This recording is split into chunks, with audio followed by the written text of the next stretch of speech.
আসসালামু আলাইকুম রহমতুল্লাহি বারাকাতুহু।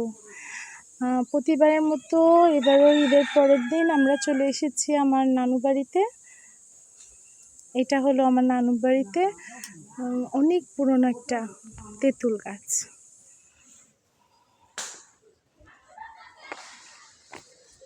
গাছটা এত বিশাল, এত বিশাল, এত বিশাল, আমি জানি না পুরোটা আপনাদেরকে দেখাতে পারবো কিনা।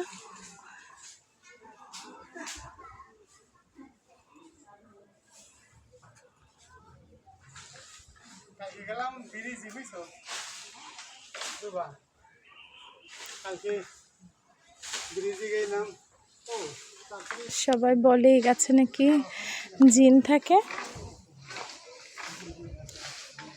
মানে আমার বুড়ো নানা, মানে আমার নানির বাবা, সে নাকি জিন পালতো, শুনছি আর কি। তো সবাই বলে যে এই গাছে নাকি তার পালিত জিনগুলো এখনো আছে।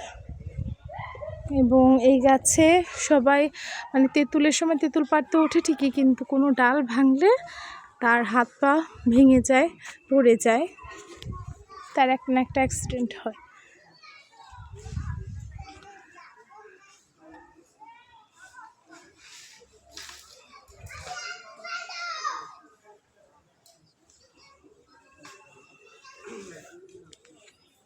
এবং হয়তো ভিডিওতে অত ভালোভাবে বোঝানো যায় না, কিন্তু এটা হচ্ছে এত মোটা আর এত বিশাল যে 10 জন লোকও মানে যদি ধরতে যায় তাও কম হয়ে যাবে, এত বড় আর এত মোটা গাছ।